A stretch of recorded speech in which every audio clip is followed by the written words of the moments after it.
Wah, zaman sekarang ya susah kalau cari suami begitu caranya. Kan setiap orang pasti ingin penjajakan dulu, pacaran, saling mengenal, ya minimal setahun lah, baru tahu cocok atau enggak. Beberapa bulan yang lalu di suatu pertemuan, salah satu teman ibu, sebut saja Tante N, tiba-tiba bertanya, "Bu Nono, Itu putrinya apakah sudah punya pacar? ibu jawab, oh nggak punya, dia nggak mau pacaran.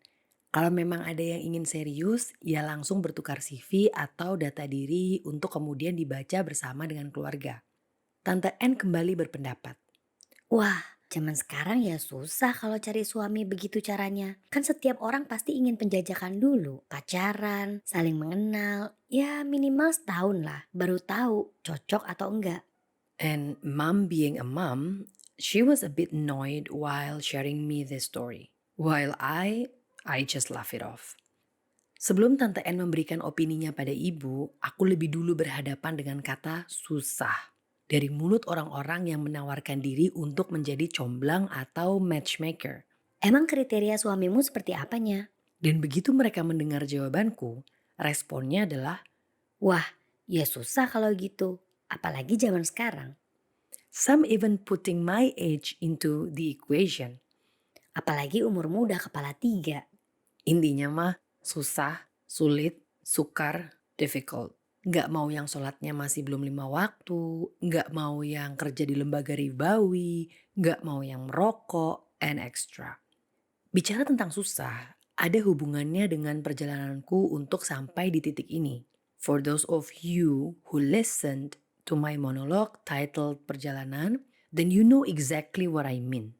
For those of you who viewed my Insta stories 2 days ago or 3 days ago, those were the background story of today's monologue. For those of you who have no idea what I'm talking about, I give you a quick recap. Tahun 2020 awal, Allah mudahkan aku untuk pelan-pelan belajar dan berjalan meninggalkan banyak hal yang aku sukai. Berjalan meninggalkan banyak hal yang menjadi bagian besar dari hidupku untuk menuju ke manhaj salaf. Untuk meniti jalan yang sama dengan para salafus soleh. Kalau meminjam istilah zaman sekarang, hal ini disebut dengan hijrah. Kita semua tahu bahwa untuk memutuskan berhijrah itu bukanlah sesuatu yang mudah. Itu sulit karena yang menjadi lawan terbesar kita adalah diri sendiri, yaitu hawa nafsu. Kita tidak lagi bisa bebas melakukan apapun yang kita sukai dan melakukan yang menurut kita baik. Karena yang berusaha kita lakukan saat ini adalah apa-apa yang Allah dan Rasulnya sukai dan apa-apa yang menurut Allah dan Rasulnya baik. Tapi ternyata kesulitan yang aku hadapi di awal-awal hijrah itu gak ada apa-apanya dibandingkan dengan apa yang harus aku hadapi di tahun-tahun berikutnya. Karena kita semua merasakan ya, awal hijrah itu ada semacam ghiroh atau semangat yang sangat membara untuk meninggalkan yang buruk dan mengerjakan yang baik. To right things wrong. Punya kekuatan lebih untuk menghadapi para naysayers atau orang-orang yang pesimis dan sebagainya. Lalu seiring berjalannya waktu, semangat itu pun melemah. Nyala api itu semakin redup dan tenaga semakin berkurang. Maka masuklah kita di masa-masa futur atau lemah semangat dalam menjalankan ibadah. Yang biasanya rutin dikerjakan sekarang luput. Yang dulu mudah dilakukan sekarang menjadi berat. Urusan dunia menyita waktu kita dan opini orang lain masuk ke dalam pikiran kita tanpa bisa dilawan atau tanpa bisa kita filter sebelumnya. We started to feel lonely, to feel like an outcast, to feel strange, like betul ke nih apa yang aku buat? Satu persatu doa dan harapan kita belum juga terkabul. Tapi di saat yang bersamaan, orang-orang di sekeliling kita yang belum berhijrah, kok hidupnya bahagia? Semua keinginannya terkabul. Jangan-jangan betul apa yang mereka bilang. Susah untuk hidup seperti ini di zaman sekarang. Belum lagi tekanan dari keluarga, dianggap sesat, radikal, salah ngaji, atau yang paling berat adalah pertentangan dari orang tua sendiri dan tuntutan untuk segera menikah tanpa terlalu pilih-pilih karena beliau berdua sudah semakin menua. Dalam 4 tahun perjalananku, aku pernah sempat merasakan itu. I failed many times.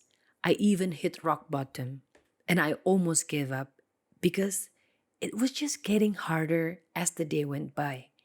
But only by the grace of Allah, no matter how many times I fell down or how far I hit rock bottom, Allah has never left me and He kept me on this path I chose 4 years ago.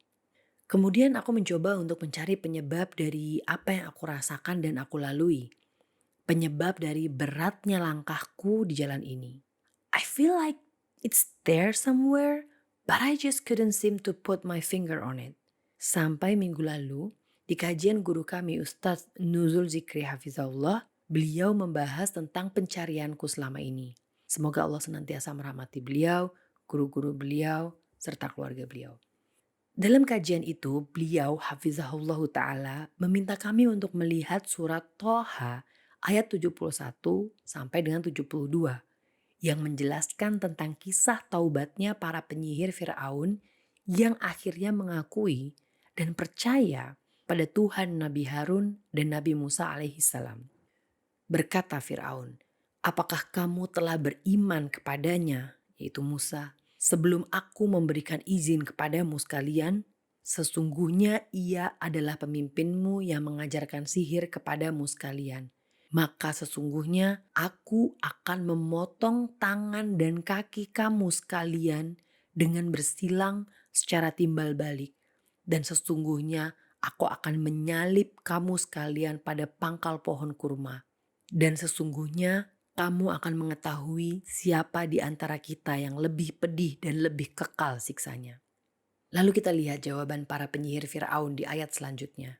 Mereka berkata, kami sekali-kali tidak akan mengutamakan kamu daripada bukti-bukti yang nyata, yaitu mukjizat Nabi Musa, yang telah datang kepada kami dan daripada Tuhan yang telah menciptakan kami. Maka putuskanlah apa yang hendak kamu putuskan.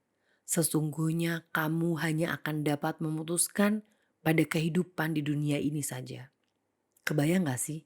Sosok sekejam Fir'aun mengancam bawahannya dengan ancaman yang sedemikian sadisnya.